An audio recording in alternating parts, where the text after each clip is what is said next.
Hola, mi nombre es Karen Alexandra Ventura Vergara y soy del grupo 6IM12, cursando el sexto semestre en el Centro de Estudios Científicos y Tecnológicos número 8, Narciso Bassols.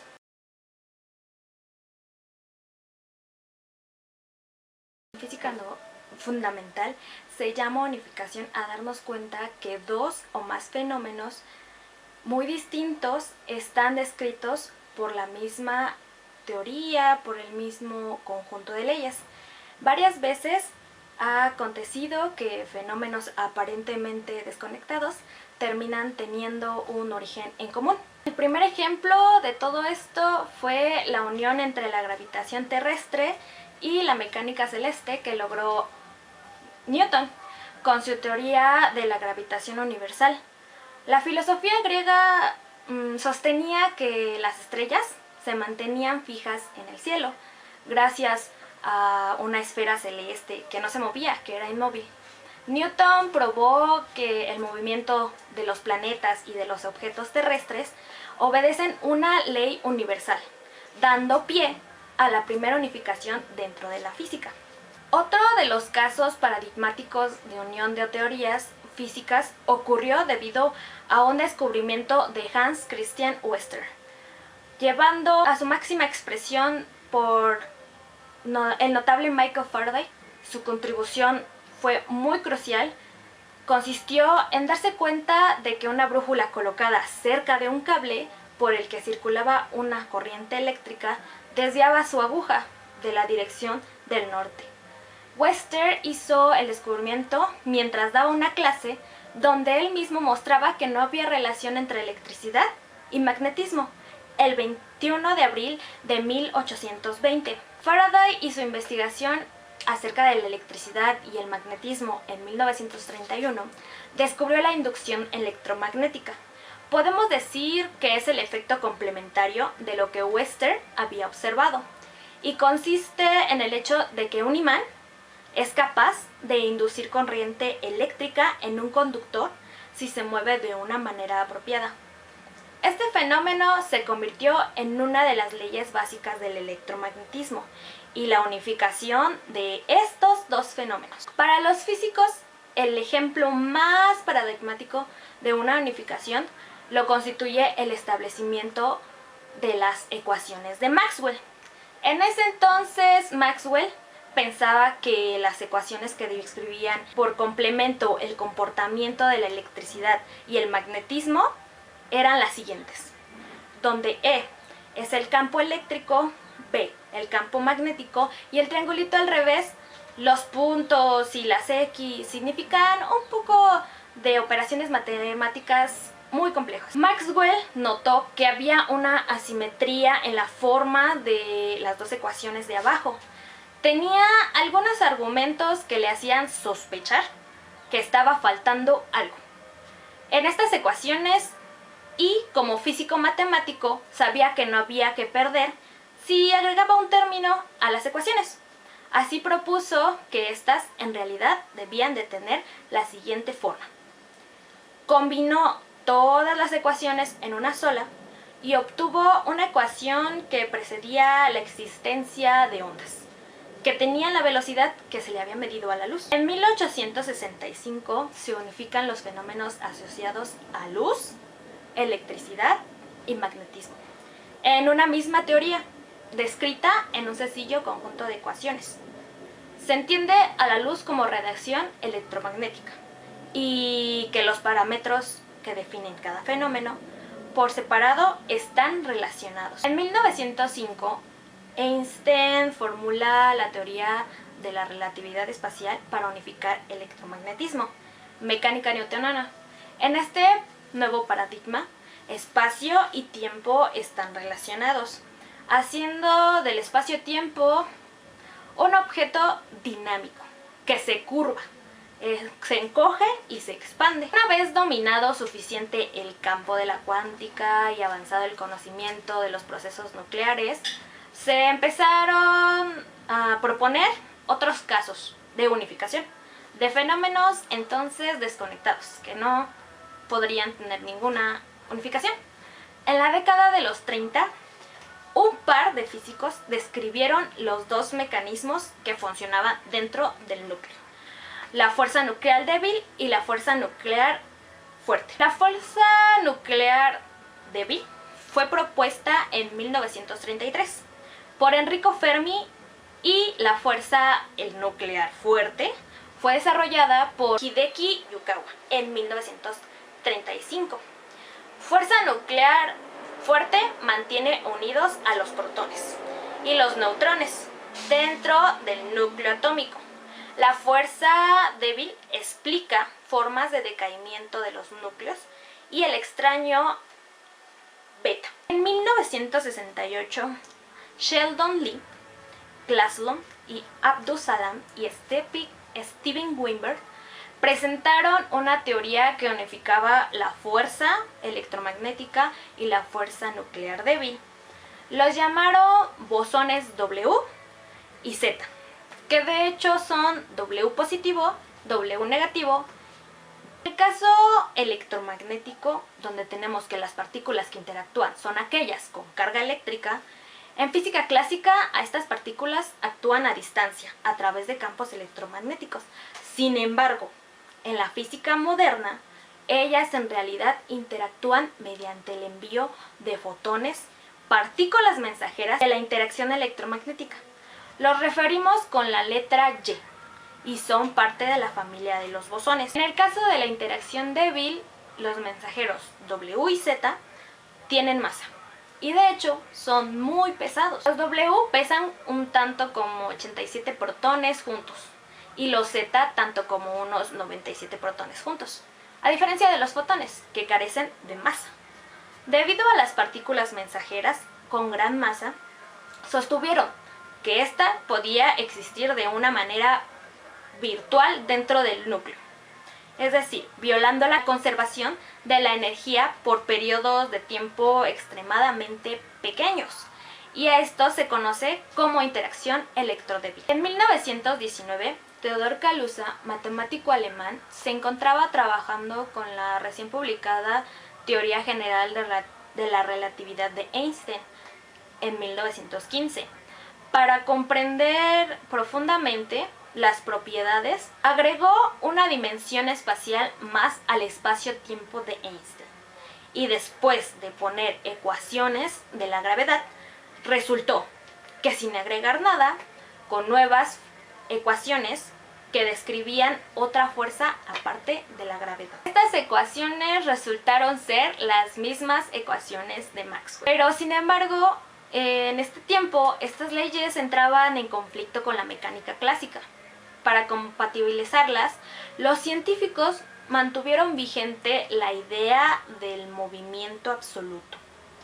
Pero Einstein enunció la teoría especial de la relatividad Galileo, y con ella surgió mecánica relativista, que amplía a la mecánica clásica, en donde no entraban las leyes de Maxwell, en la explicación de los fenómenos de velocidades cercanas a la luz. Es decir, nos dejó esta ecuación, que es E igual a masa por C al cuadrado, que E quiere decir energía, igual a M quiere decir masa, C quiere decir la velocidad de la luz. Esto significaba una unificación entre las fuerzas electromagnéticas y la fuerza gravitacional, pero dejaba abierta la cuestión de que podía significar también una quinta dimensión en el espacio cuadridimensional, el que conocemos hasta ahora.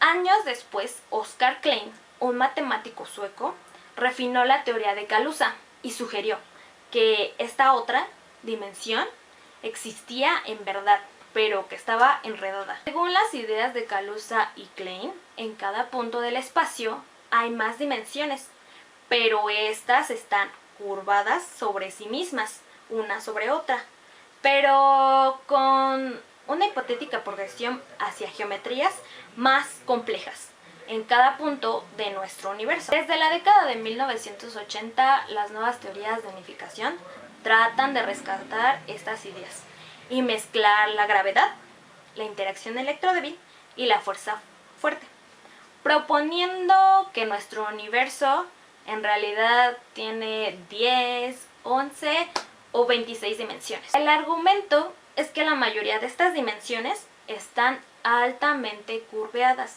y no las podemos percibir.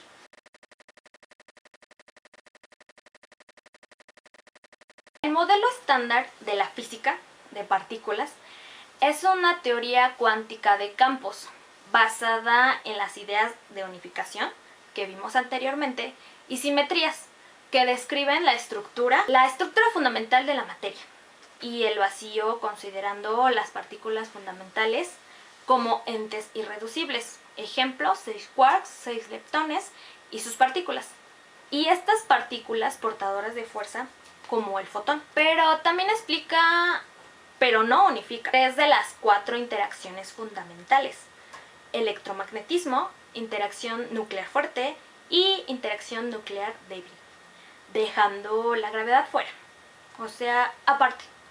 Fue desarrollada en los años 70 del siglo XX y consiste en la mecánica cuántica y la relatividad espacial, teniendo como partículas fundamentales. Regresando a la unificación, esta idea de manifestaciones en una misma interacción se puede trasladar a la física de partículas o la física fundamental, de forma que las 3 interacciones que conocemos hoy podrían ser una misma interacción.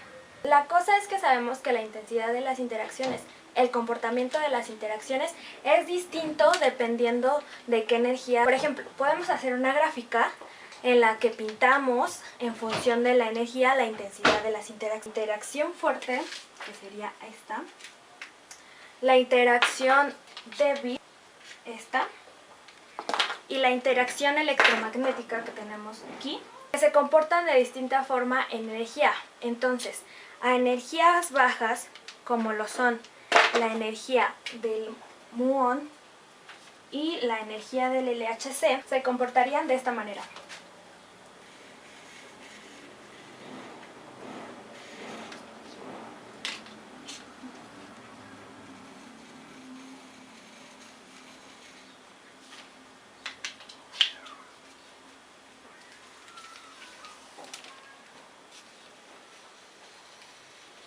Entonces llegamos hasta el límite del LHC, pero ¿qué pasa? Que según vamos aumentando en energía, se empiezan a comportar distinto. Puede llegar en que las 3 lleguen a ser una misma y se comporten a partir de ahí de la misma manera. Incluso pasando las teorías de unificación y también pasando la gravedad cuántica. Esto nos explica que al aumentar la energía, obtenemos una sola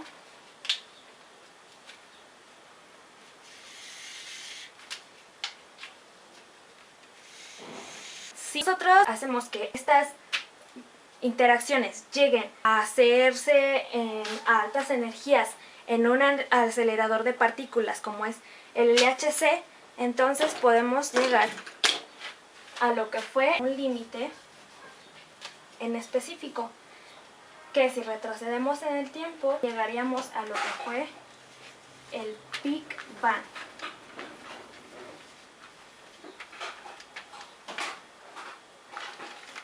Esto es la idea que está detrás de las teorías de gran unificación. El LHC es mejor conocido como el Gran Colisionador de Hadrones, que es un gran acelerador de partículas, que es la máquina más grande construida por el ser humano en el mundo y de mayor energía que existe. Toda teoría tiene unas predicciones que si las consigues ver, quiere decir que la teoría está confirmada y no se queda solo en una hipótesis. Entonces, ¿cuáles son las predicciones de las teorías de gran unificación? Son 2 principalmente.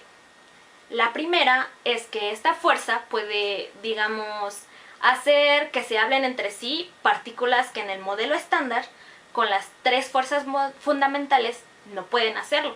Es imposible. Por ejemplo, en el modelo estándar, los quarks y los leptones no pueden hablarse directamente, pero en las teorías de gran unificación sí.